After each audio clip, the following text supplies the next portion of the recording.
Welcome back, friends. It's another episode of the Mindful CEO. I am Chris Angel here with Aaron Hendon as always. Hello, Aaron. Hi, Chris. Good to see you. And we got a special guest today. That's exciting. It is very exciting. All right, I'm going to introduce Jeff. Okay. So this is Jeffrey Lipsius. Oh my God, I got it wrong. The Lipsius. Oh my God, so funny, Lipsius. Um, I made sure I could say it right. And then as soon as I got on, I That's great. completely botched it. Because of course, that's how that would go. Yep. Jeff, Because what's that? Yeah, so Jeff and Jeff reached out to me after our inner game episode. Yeah. Reached out to me through LinkedIn and, you know, wanted to talk to me. And I'm like, all right, who's this guy reaching out to me? One of the 5 people that listens to the podcast. How cool. And it turns out that Jeff has been working with Tim Gallwey, the author of The Inner Game of Tennis, for 50 years. And, really heard what we were talking about, what we were building, and thought it was interesting and that it was useful and wanted to connect. And I was blown away that someone actually affiliated with the inner game model would be reaching out to us. And Jeff's been using the inner game of sales for years, many, many years. And about 12 years ago, started officially training salespeople in the inner game of sales, and has a great book that I'm sure he'll share with us as we talk. But it was just such a delight to get there. It is selling to the point. And it's just really is the marriage of mindfulness and sales. And I was really excited. Jeff and I had a great conversation, invited him on the show, and here he is. Okay. So Jeff, really thanks for being with us. We really appreciate your time and all the work you're doing in the world. So thanks for being here today. Thank you, Aaron. Thank you, Chris, for having me. It's really refreshing to be in the company of some people who want to take a more conscious approach to their business. And it's really a pleasure to be on your show. I was really looking forward to this. Thanks. Yeah. Well, let's dive right in just with that, taking a more conscious approach to business. Tell me about, how you hear that in relationship to sales, in relationship to the work that you and Tim have done all these years. How does the inner game of tennis, or the inner game of sales, or the inner game of anything, really apply to consciousness and a conscious attitude toward business? How are those things connected for you? Mm-hmm. Well, people think that you have to make a choice. Are you going to approach business consciously, or are you going to just try to perform and be as successful as possible? And not only do they go hand in hand, where you don't have to choose one or the other, but in fact, it turns out, and this is the magic of inner game, when you approach a business task in a conscious way, you get a better result on the outside. You're more successful, and at the same time, it's more fulfilling. So, in fact, what I've learned over the years is that applying this inner game approach to anything, first thing, you get a better result, which was what I was interested in the first place, applying inner game. I was an aspiring tennis pro, and I got this idea that if I could practice my mindset the way I could practice my forehand and backhand, I'd be a better tennis player. I'd get better results. So I learned inner game. I started meditating. Turned out that not only did it help my tennis, but it made me more conscious as a person in all the other aspects of my life as well. So you could do both. As a matter of fact, you have to do both. Yeah. Jeff, why do people resist mindfulness? Because as you're saying here, I'm like, I would think everybody would be rushing to, jump into mindfulness. And yet I feel like there's some resistance maybe out there, like it's soft, or it doesn't work, or it's woo-woo, or it's whatever. I could express it in one word: trying. Okay. Say more, yeah. People feel that they have to try to achieve something in order to achieve it. Mm.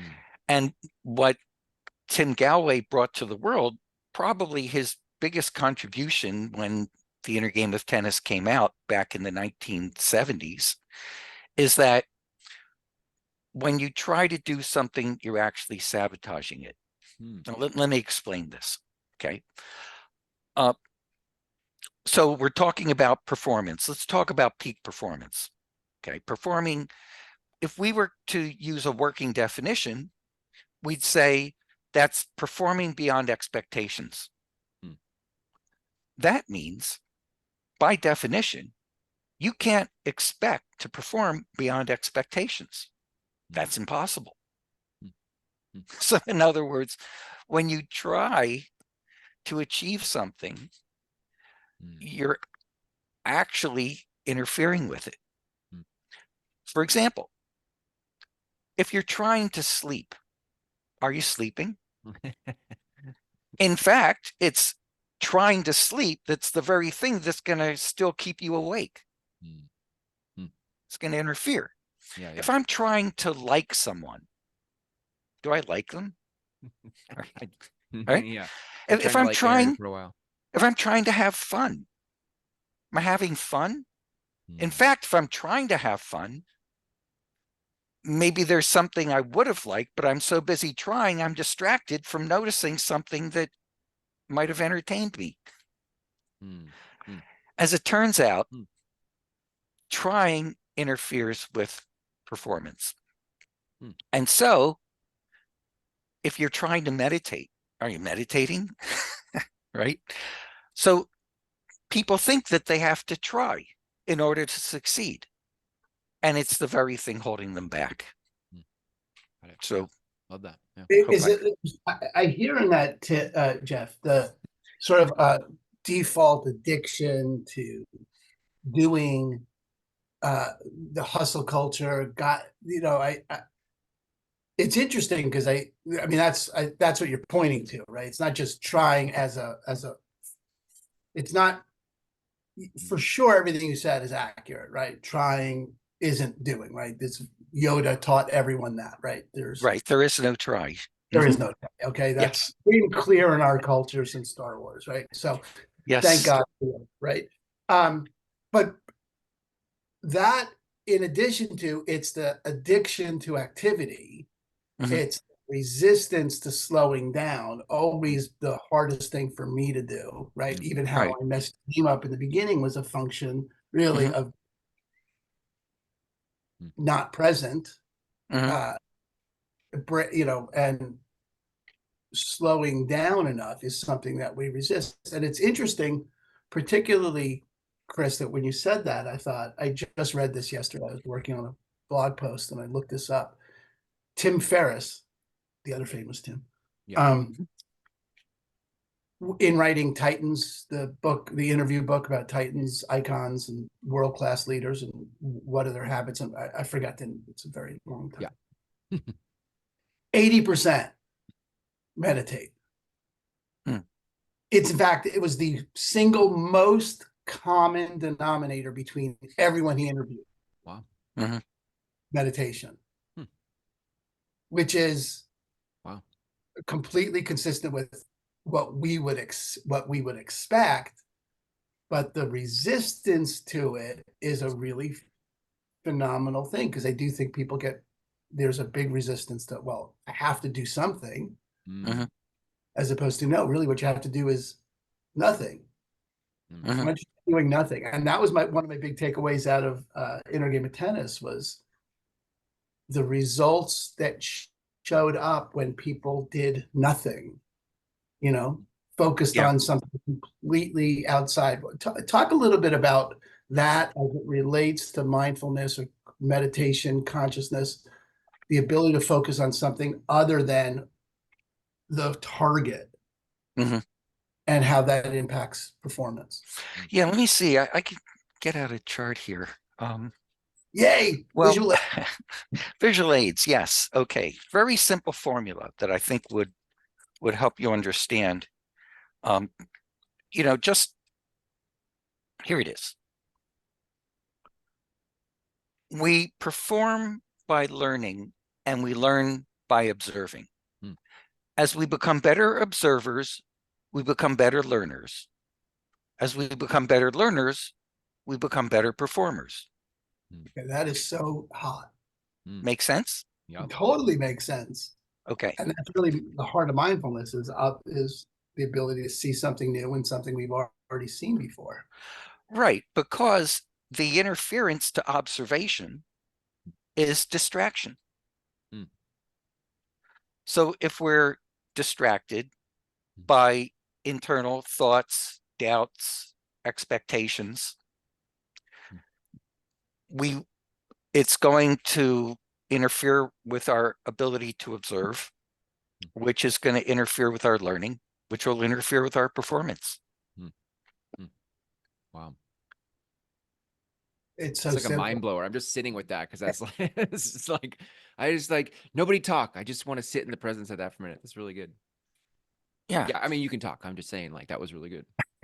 Well, and you know, now you could use synonyms to observation. You know, you could say awareness, focus, consciousness, clarity, you know, all synonymous, attention.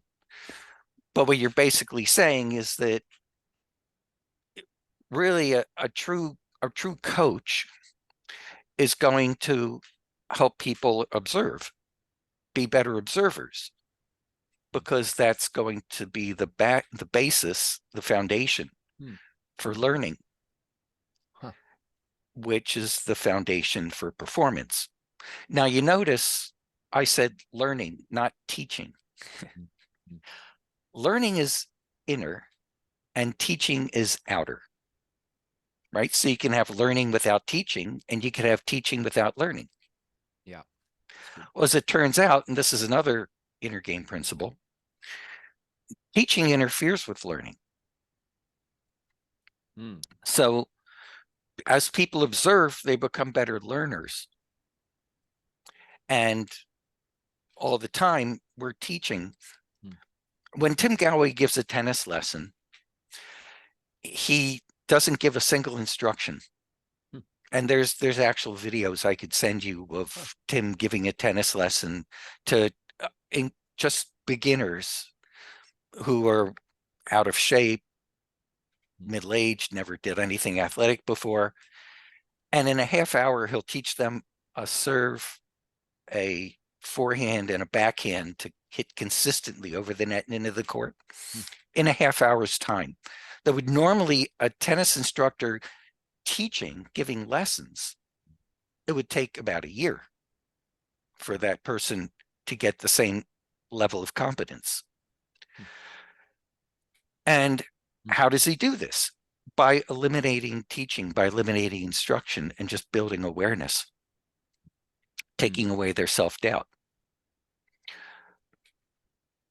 I'm loving this, by the way. Just Aaron, I'm thinking about the Mindful CEO Mastermind, that what we do in a Socratic conversation is we have a conversation with one another that's spurred on by a question, but then what happens in it is the observation that we're all having about the conversation we're having. I just think I'm just connecting some dots here. I really appreciate, Jeffrey, how you're saying that. I think the Yeah, I think it observation is at piece. the heart of a Socratic inquiry, and it does sound like what Tim does in the lessons is, it's to watch and then he asks the questions and then people answer for themselves. Okay, well, how did that feel? What else could you do?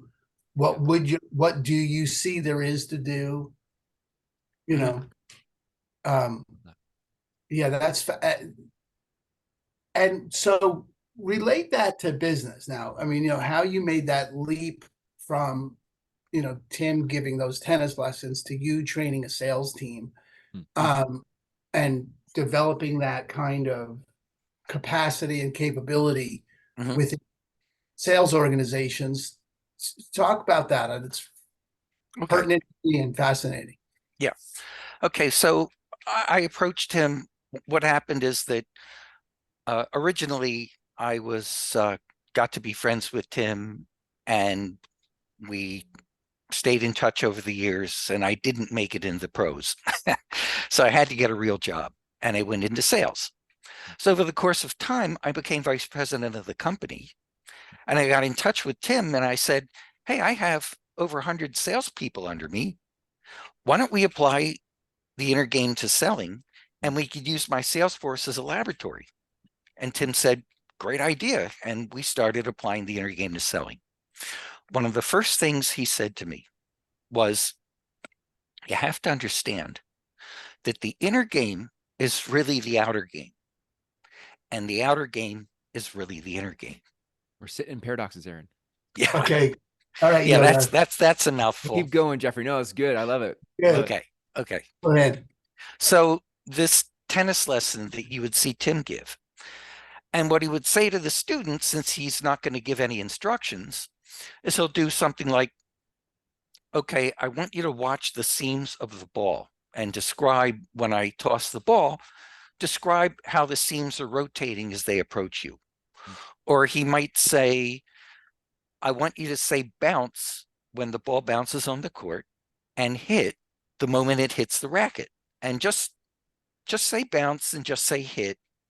You don't have to do anything else as long as it's simultaneous with the actual bounce and hit.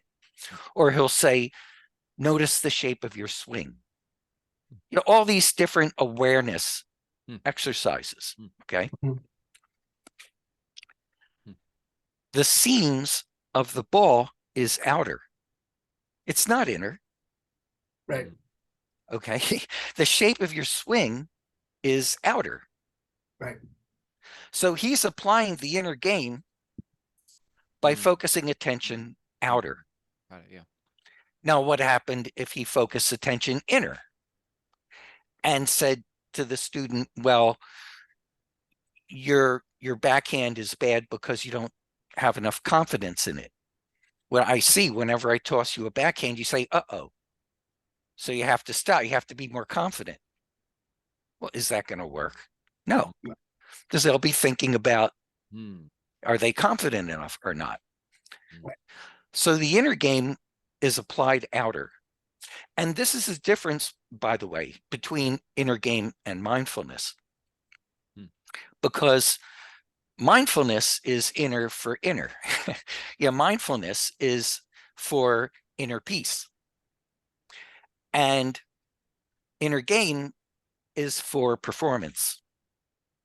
You know, so you could say that inner game is mindfulness geared for external performance, which, like I said, originally, I was just trying to improve my tennis. That's why I was meditating, and that's why I was talking to Tim, is because I wanted to be a better tennis player. So my orientation for mindfulness originally was outer. So that's why inner game was a perfect fit for me. Now, applying this to sales, the seams, a salesperson's ball, what is the ball for a salesperson? What's their equivalent of the ball? It's the customer. Okay. And for a salesperson, what would be the seams of the ball? Well, conversation. Their decision process. Yeah, the conversation is the seams of the ball. So a real sales leader is going to say to the salesperson, watch the seams of the ball, because ultimately you need a salesperson who thinks on their feet. I mean, no customer goes to the sales training, so they don't know what their lines are supposed to be. Yeah. So salespeople are always going to run into the unexpected. You can count on it. And you need a salesperson who's in peak performance is going to be a salesperson who is masterful at thinking on their feet. Agreed? Yes. Okay. Yeah. That involves paying close attention to the seams of the ball, to the customer's decision process. Okay. Now, here's the problem with sales leadership. You can't teach a salesperson to think on their feet. It'll interfere, right? You don't want them thinking about what they were taught at the home office when they're supposed to be paying attention to the customer. Right. Okay. Think about thinking. Right. So a true sales leader is going to say to the salesperson, I'm not your teacher. Your customer is the teacher. And my job is to help you learn how to learn from your customer. And that's how you apply inner game to business, where everybody that you work with is a leader, because ultimately we're all CEOs. We're CEOs in the corporation of us. All right. That's where this podcast comes from. Right. I mean, if I went to a job interview and I was going to be very, very honest with the person who's interviewing me, I would have to say to them, I'm interested in this job, but I have to tell you, I'm already have another company that I'm the CEO of, and I run this company. And I also have to tell you that that other company that I'm the CEO of is a priority for me over your company and always will be. And in fact, the reason that I'm applying this job is to help me with this company that I'm CEO of already. Now, the question you want to ask yourself, how many shares of your corporation have you sold to other people? Yeah. And what might you have to do to buy those shares back? Yeah. But as a leader, that's killer. Yeah.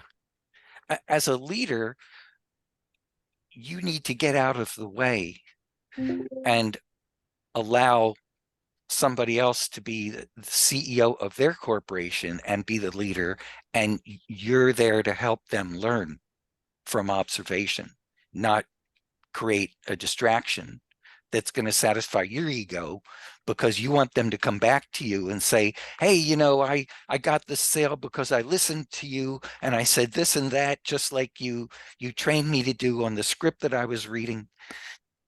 It's not the point. Right. And yeah, it strikes me inside that model that, you know, mindfulness or meditation, in this case, we're talking about the 80%, that becomes sort of the, you know, the running through tires of the game. Those are the things you do to prepare yourself. Those aren't things that you do on the court, but those are the drills you do that prepare you so that when the person you're speaking with, you know, for me, the listing appointment or the buyer's appointment or the other agent negotiating, when that ball is coming back over, when they're saying what they're saying, I have practiced enough of my own inner game that I can hear something, I can see something in the conversation that I wouldn't be able to hear had I not practiced, had I not developed that capacity. Right. Well, one of the main things you're getting out of that practice, though, is the self-confidence that you're not going to have to think about. You're not going to have to, you know, be thinking about things when you need to pay attention to the customer. Right. So what if you had that confidence to begin with without needing to practice? That I could just pay attention to this customer and let them tell me what I need to say. And how do you you said without practice, like how do you practice that? Or how do you get to that space where you have that confidence without having to practice? It's paying attention to the point where you're no longer judging, is this conversation going my way or is it not going my way? I mean, we go into it's not, I'm not saying it's easy, because at the end of the day, we're being paid, you know, based on what the customer decides, and we have hungry mouths to feed at home and everything else, and quarterly goals and Yep. managers that are breathing down our back, who Mm-hmm. it's very important that enough customers say yes, but the customer doesn't care about that. Right. And since you and the customer you need to get to the point where the customer's in control. Okay. A salesperson doesn't get a sale unless the customer decides the salesperson's going to get the sale. Mm-hmm. So the more you could turn your priorities off and the customer's priorities on, the more you could be conscious with them and be a part of their team and have them feel supported and have them feel heard.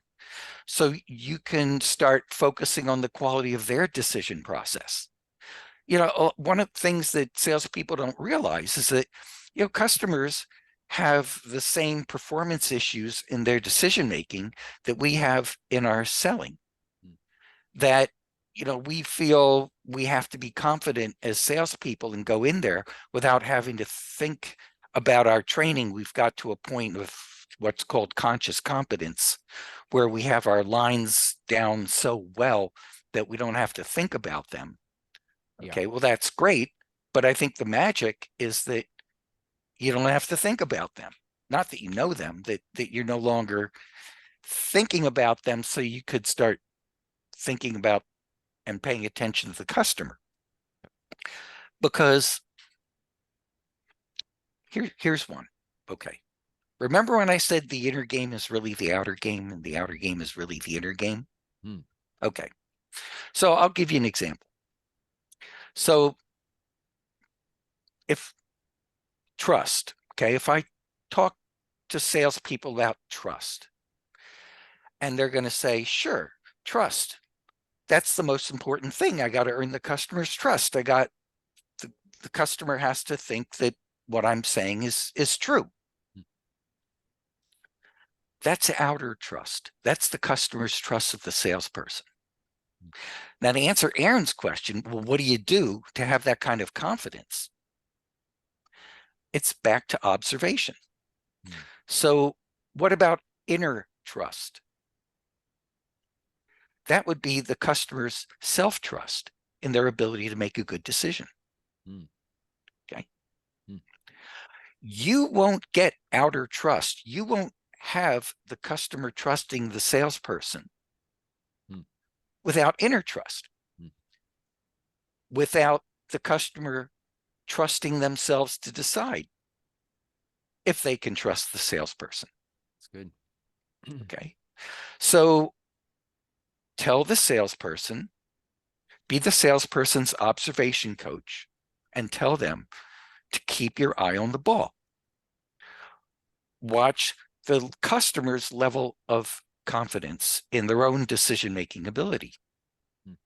Do they show self-doubt? If they have self-doubt, how can you help them gain clarity so that they feel better about the decision they're making? Really good. So good.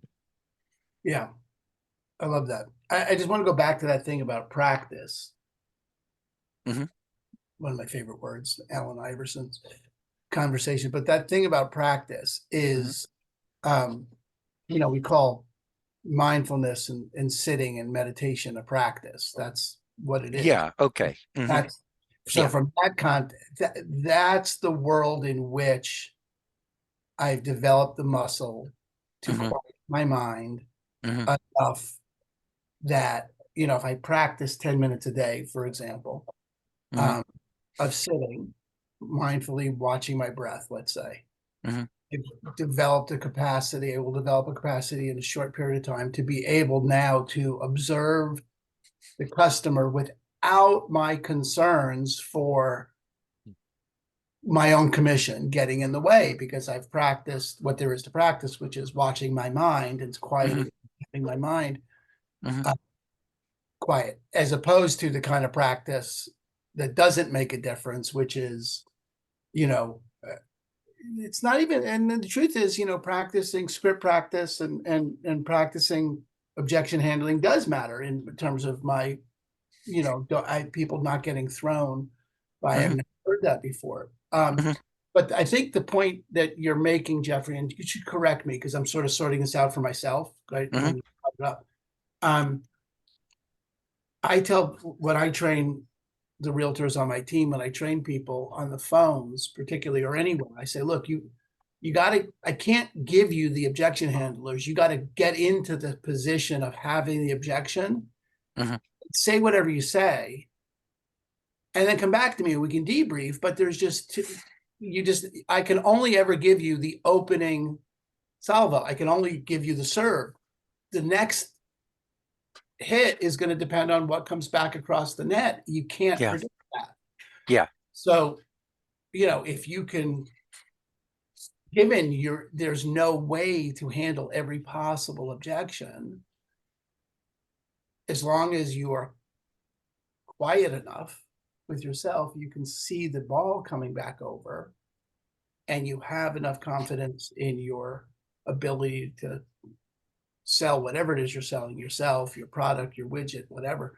You have enough, you can see that coming back over. Mhm. You know what there is to say to instill, and the thing you're bringing to the conversation, which is unique, which I had never heard before, is you'll know what to say in to become that buyer's coach in making the right decision for them. Yes. Yeah. I got that right? Yes. You are your customer's decision coach. Yeah. Yeah, which is Yeah. an unbelievably great context. And Yeah. I love it. It's so empowering and so authentically Mm. aligned with what we're building, and Mhm. in terms of people being true to themselves, because no one wakes up in the morning and goes, man, since I was 3, I wanted to sell widgets. No one's ever. Yeah. It's not. Yeah. Yeah. I want to convince mom to give me an ice cream before dinner. How about that? Yeah, that maybe. Yeah. Maybe. By the way, children make great salespeople. You ever notice that? Totally. Do First of they all, no, no. close? They they close. They don't know no. They can't. Oh my Uh-huh. God, Jeff, you'll appreciate this. We were just talking about this last night. My kids, when maybe 5 years ago, so there could be more. I don't know. Time is messed up. Everything happened before the pandemic happened. A long time ago. They were young and they wanted cats, and I'm a dog person. I'm not a cat person, and my mother had a fear of cats, and we were always raised to hate cats and think cats are less useful than dogs. And they wanted cats. I don't know why they wanted cats, but they wanted cats. And so they made a presentation. They got poster board, Oh. like 4 poster boards, and had charts of Mhm. family happiness and the number of cats, and a chart of who would watch the cat, graphs, and the entire sales presentation of why get cats. And we have 2 cats, and they sold on Yes. getting cats. I was like, all right, I can't deny the power of this presentation. I had no idea where they got the idea to do a presentation with poster boards and everything, but they were Yeah. big. Yeah. It was excellent. Yeah. And they'll seek alternative decision makers. Oh, completely. Completely. I'll Another go, thing you teach a salesperson. yeah. Yeah. And they don't get deterred by no. No Oh, is yeah. It's no just is no learning. now. That's because it's learning. Mm. They're expert learners. And when they say no, when you say no, what they're really doing is learning how far they could push you. Yes. Mm. It's really Which, to your interesting. point, I mean, if they're really good learners and they're really good observers, like they're just watching how mom and dad make decisions and Mm-hmm. pushing, Mm-hmm. hitting the ball over the net with mom and dad enough times to be like, oh, okay, this is how that typical Yeah. response goes. This is how this goes, and learning in the process. Yeah, I really like that. Yeah. No judgment. Yeah. Children are wonderful learners. I mean, I was talking to a friend about this. When you have a family that has to relocate maybe the one of the parents got a job and they have to relocate to a country they don't speak the language. The children always learn the language first before the parents. Yeah. Because they don't have to try, so they're kids. They don't have to understand everything. Right. You know, They have less baggage, they have less yeah, past to give up, they have less conversations about themselves. yeah, And there's, I mean, really, on one hand, just to take it back to the inner game of tennis, what I hear is there's less of them to get out of the way.